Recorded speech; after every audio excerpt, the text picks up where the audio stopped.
Thursday, April 20th, 2017. Welcome to your pre-Friday. Pre-Friday, yes. We know that roads are a concern for many of folks, and what's happening with them and how they're being fixed is important, to every day. Well, we are so happy that we can call the Secretary of DOTD, the Transportation Secretary of the state, one of our own, yes. Sean Wilson. Yes, good morning. Living right here in Acadiana. Good morning. How are you? Good morning. I am well. How are you doing? So good. We love talking to you because I think with a lot of different issues, I think a lot of voters think if they're out of the view of Baton Rouge, if you can't see it out of the window of the state capitol, maybe we're not being looked at or talked about or thought about. And we know that you drive the route between Lafayette and Baton Rouge. How many times a week? Nearly 20 years, 5 days a week. Yeah, lots of miles. I put it this way: I have a new car that I'm driving. I got it about a year ago in April, and I have over 45,000 miles on it today. Wow! God bless you, man. Because that's so the issues that are in this area of Acadiana. One of the stretches of road that you drive every day is getting ready to be fixed, and that's the part of I-10 in between the Breaux Bridge and Henderson area. And absolutely. So contrary to folks' belief, I heard someone say that we don't have a lot of money being spent in Lafayette. That's a $180 million project to widen I-10 from I-49 to the Chaffalay Basin. It's actually more than that, but we only have enough funds for the first two portions of it. And that's the original pavement when the interstate was built. And those are the joints that you hit bumper to bumper to bump. Those are the old pavements that we have. And we're going to replace that, and we're going to widen it to 3 lanes. And, there's an independent group that said 41% of Lafayette's roads, the major roads in Lafayette, are in poor condition. And that's because we've not invested and maintained our system as well as we could have because we don't have the dollars. We've got 16,000 miles around the state that we're responsible for, and that's just state-owned roads. That doesn't include the other 25 to 30,000 more miles of roads that you have in the state. I'm sorry, did you have another follow-up? Well, okay, so let's talk about the money that we have that is being collected right now, the current gas tax. Correct. 20 cents, right? You are collecting 26 per gallon. That comes to about $108 a year per driver on average. Okay. Of that 20 cents, 4 cents of it is straight debt service, and it goes to pay for the roads that we built 20 years ago because it was bonded out. Not my decision. They were decisions of leaders of the past in the legislature. So that 4 cents is going to be on the books until 2045, and I can't spend another dime of it because it's already spent. And guess what? 2 of the projects are unfinished. They're about $500 million to finish those 2 projects. So that gives you the 16 cents. Well, of that 16 cents, about a penny of it has to be used to pay for the debt service because the 4 cents isn't enough. Okay. And then the rest of it is what we use to pay for our system. So I will also tell you that 16 cents was passed in 1989 and it was not indexed. And so like everything else, inflation has eroded 56% of it. Imagine what your clients pay for a commercial today and what they paid in 1989. And you start taking that 1989 and tell me how long your show will be on. Yeah. I mean, that's the reality. And that happens in business. And what was a Coke this. in 1989? Absolutely. What was a Coke in 1989? It was probably, 35 cents? 35, 40 cents. Yeah. This is what I've been asking for. This is what I've been These are the requesting. facts. These Absolutely. are the numbers, and people love numbers. And I think numbers are easy to understand. We have been floated that 11 cents on every dollar number, and that was Bernie and I have kind of made it our mission. We were trying to find, and I tweeted you this morning from. on it. I don't know if you saw it yet, but I tweeted you a chart that explained exactly what we have. And if you go to that chart, and I tagged you, so all of your wonderful listeners should be able to pull it up. And that chart simply shows a pie chart of all of the funds that we have at the Department of Transportation. And so if you look at that chart, you will see a $1.7 billion budget. The gold section on that chart, for all your listeners, it comes to about 37% of the budget. Okay. That's mostly federal money. It's matched at the federal level, and we have to pay 10%. We may have to pay 20%. And that is exactly the pot of money that's going out the door to contractors on a daily basis. That's creating jobs. That's actually doing work in parishes. Those are roads and bridge specific. So that's about $653 million. You have another section on that chart, and this is the chart, Bernie, that you're looking at. Yep, that different one. No, it's a different one. It's a little ahead of that one. And Okay. so the second section is a green section. That is taking care of the roads that we have already built. And so the federal government says, look, ladies and gentlemen, we'll give you some money. We'll match your dollars, but you have to take care of what you have already built. Yeah. And at the end of the day, if you don't, you're not eligible. And by the way, you can't use the federal money for that. Mm-hmm. And so, okay, that's interesting. So I'm paying about 80% of those costs in that green section. There it is. Yep. That 80% of my total budget, and it shows here as 32.5%, but 20% of that is some federal money as well. Mm-hmm. And then you have this blue section. That's the timed money. That's that 4 cents we talked about. Mm-hmm. That has to go to debt service. There are other dollars that constitutionally have to go to parishes. I'm giving parishes $46 million. Mm-hmm. So that's that blue section. And so when they tell you that 11% of the budget is being used for roads and bridges in Louisiana, they're not telling you the whole story. Do you have any idea where they even came up with that kind of analysis, or what point they were trying to come from? Or? I will tell you, I think they were trying to make the case that we don't need any new revenue. I think it was a part of a campaign for governor where folks says, here's the 11%. I'm not going to do it. I'm going to fix it. I'm going to make them do it. Well, you can make me spend all of the money I collect, the $108 a year that the average driver pays Louisiana. I can spend it all on construction, but I'm not going to get any extra federal money out of it, and I'm not going to be able to take care of the 16,000 miles of roads we've already built. Well, look at the problem that you're fixing right now. If we're saying that chunk, I mean, I didn't realize that section of I-10 was the original pavement. That is the original pavement. This is the problem that we're in. Absolutely. And it was in 1965, I believe it was built. You know, Deidre comes in, Deidre Juliette from your office comes in once a month here, and we talk about that. And when we first started talking about this, and she explained to me, at the time, the thinking was maybe we lay it in individual sections so that when something has to be repaired, you just take that piece out and you fix that piece. Now we're seeing, guess what? Louisiana is not on steady ground. So I would imagine it makes it much harder to keep interstates. Every time it moves and it shoves, the ground changes, the conditions change. Okay. You know, and then there's a cost to doing what we do. And so the admin cost for the Department of Transportation is only 4.4%. Imagine that. It's probably lower than the owner company of this radio station because you've got to spend money to spend it right. And so that's not all going on salaries. That's not going all on travel. That is the cost, 4.4%. The vast majority of what we're paying, about 75% of what we spend, is spent on our system. It's just not enough. It's just not enough. The one question or the one comment we get over and over and over, besides the 11 cents on the dollar comment, is about how many people you have at a work site. And how come there are always so many people standing around? And the joke is you have to have 3 people who are smoking. You have to have 3 people who are sitting down and have water. I mean, you know, I hear them all. I'm sure you do. I hear them all. So why does it take so many people? If you see people at a job site and they are standing around, what is it that these people are doing? Right. Well, I will tell you, if this was the workplace for DOTD and you had 18-wheelers buzzing 60, 70 miles per hour on either side of you 10 to 12 feet away, you have to have some safety barriers. You have to have some observation. You have to have some uncertainty. What's going to pop out of the ground because of pressure? What part of the bridge will fall off? What are the multiple aspects? You've got one person here in this office with you supporting your operations. It's the same thing for infrastructure. It's the very same thing. It's no different than when you have a contractor build your house. You're not going to just put one person necessarily on the job. You're going to have several people doing different types of work. We also have to realize that we, at any point in time, I've probably got 300 to 400 construction projects going around the state. Those aren't all DOTD people. Most of the jobs you see, I have an inspector or 2 inspectors or 3 inspectors, depending on the size of the job. But that's all private entity. Why do you have to have those inspectors? Is it based on state law? It's based on state and federal law, but we also want to make sure you actually put the steel in the bridge you say you're going to build. That you haven't shorted us on something. Absolutely. So we have a huge commitment to quality assurance and quality checking and accountability. So on this I-10 job, we're going to have a handful of inspectors, but the vast majority of the people you're going to see are private entity. And the way that contract is structured, we're giving them so many days to finish the job. I can pay them to finish it in a year, or I can take the 2 years or the 2.5 years. I can't afford to get it all done in a year at 24 hours a day, but they've got every day that they have on their disposal chart to say, I can spend the next 2 years on this job, and I'm going to manage my time and my functions and my staff as best I can. Now, I will be the first to tell you, someone's going to have to take a lunch break. Someone's going to have to go Sure. get a relief for whatever reasons, biologically speaking.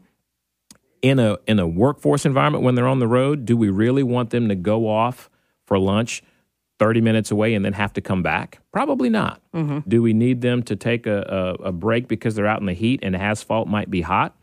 Probably not. And so those are things that you have to consider. And we look at that and say, hey, you're looking at the shovel, but you're looking at about a 2-minute window of a 4-hour, 5-hour block of time that they've been there. Now, I will challenge anyone. If you find someone doing it, let's go sit out there and I'll be that undercover boss and let's watch them for 8 hours and see if they're actually doing that shovel holding for 8 hours. I doubt that seriously. Okay. So, boy, the phones have just exploded.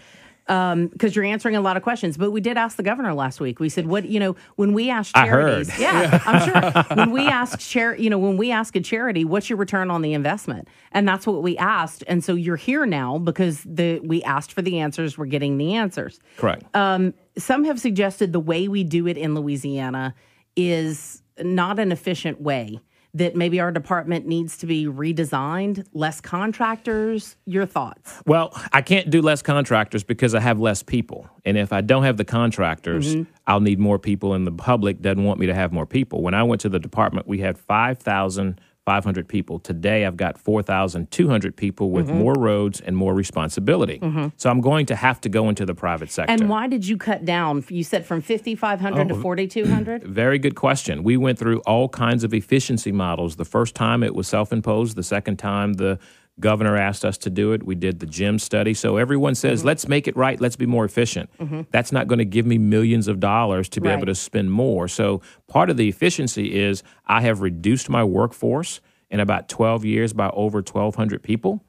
I have maintained relatively flat salaries, but the cost increase has been retirement benefits, insurance, and health care. And those are things that are governed at the state level, not at the department level. You have no control over that. I have no control over that. So I have a chart I can show you that shows what that rate of increase is on those costs, but also the decrease in people and the increase in the responsibility, because every hurricane, every flood, every ice storm, guess who's out cleaning the roads? DOTD is. Right.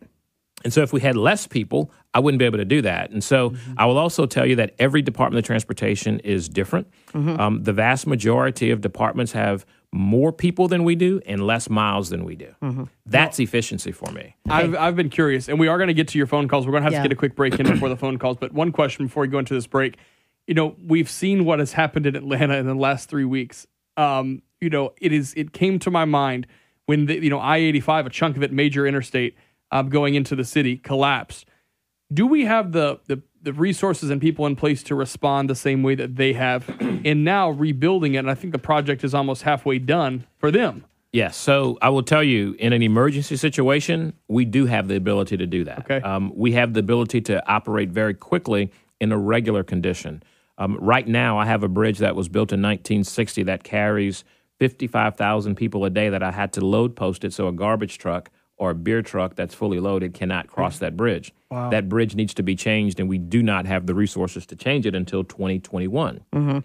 There's going to be a problem with that. So, yeah, we do have the ability to respond quickly like that, especially in emergencies. Think about the Twin Span Bridge over the Lake Pontchartrain. Yeah. That is a major structure that we designed and put to construction immediately after Katrina. Not only did we replace a major bridge over water, we did it a wider and higher structure. And we did it ahead of schedule and under budget. So we can do those great things. All right, let's get a quick break in now. And we have so many 7:56. We'll come back and take some of your phone calls. We're joined by Secretary of Transportation, Dr. Shawn Wilson. We'll be back after this. 58, we're back with the state Secretary of Transportation, Shawn Wilson. We saw your phone calls, 232-1542, if you want to ask some questions. For him, But we continue with our questions to him. Okay, we'll go to this question first, and then I have a question about the power of the dollars that we currently have. All right, and so we'll go back to the phone lines. Hi, you're on Acadiana's Morning News. Go ahead. Hey, good morning. I know every time somebody brings up the state of Texas, we get this thing where they're different. My question is, the roads there are impeccable compared to here. They're paying about the same amount in taxes on their gallon of fuel. What are they doing different versus us? And how many road miles does the state of Texas have versus us? Why can they do it so well and we can't? Okay, Thanks you. for your question. Very good question. I will tell you, you are correct in that they pay roughly the same amount of gas taxes that we pay here in Louisiana. The biggest difference is Texas infuses about $1 billion+ a year, maybe more now, once we pass some new legislation in Texas, or once they pass some legislation.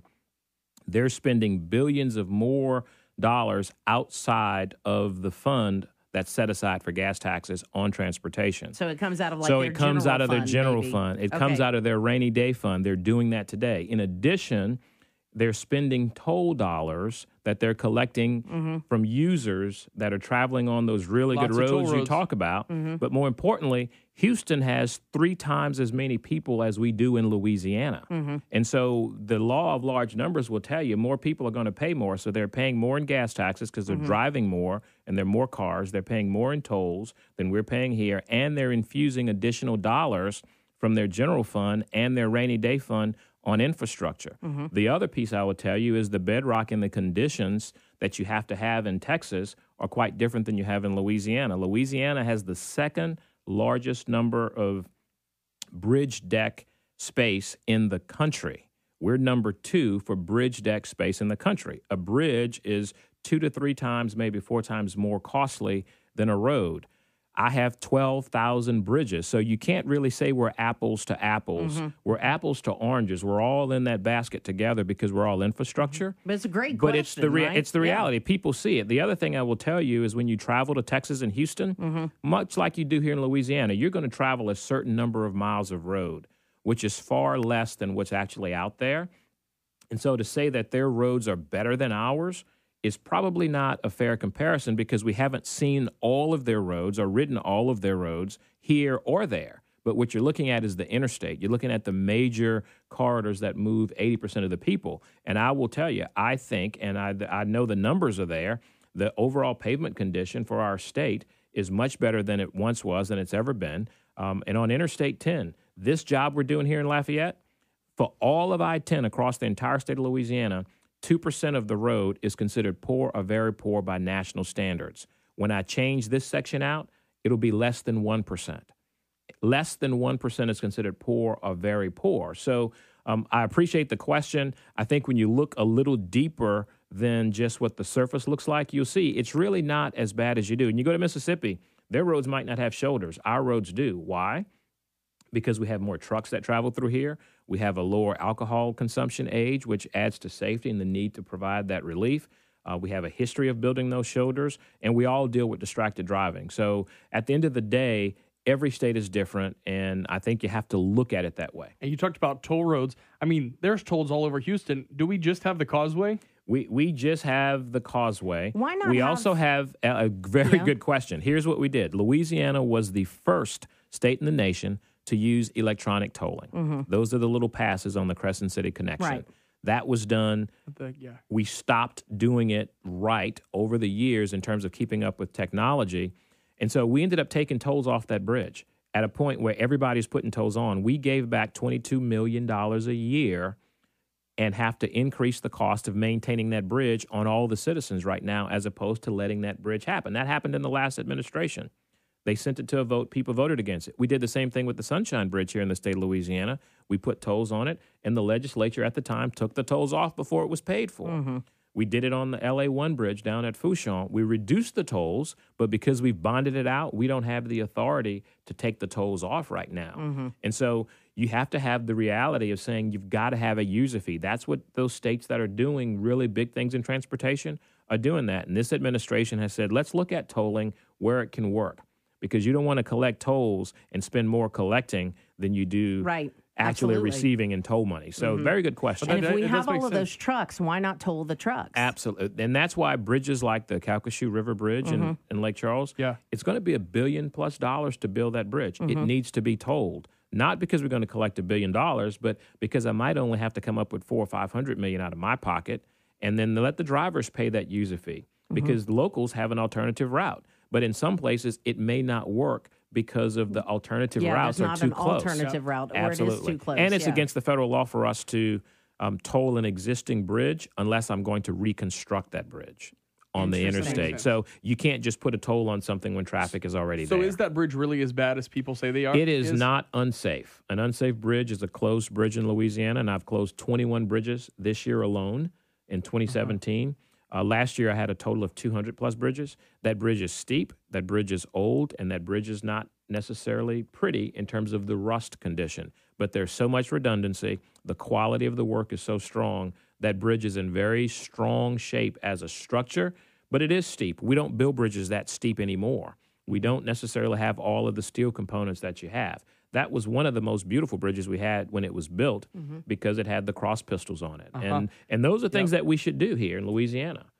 How long have you worked for DOTD? I've been at DOTD since 2004, always as the chief of staff. I worked under Governor Blanco as her deputy legislative director and transportation policy person with the Secretary of Transportation at the time, Secretary Bradbury. I worked with Secretary Ankner, who was under the Jindal administration. I also worked under Secretary LaBagh, who was my predecessor, and chief of staff in all those capacities. And so at the end of the day, I have a lot of experience. I'm not an engineer.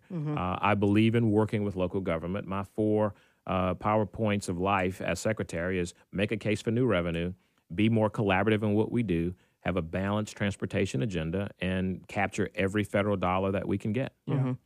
Great information. Yeah, I think tons of it. As with so many other things, when you hear a new tax, I think there is an instant reflex to say no. We don't want any more. We pay enough.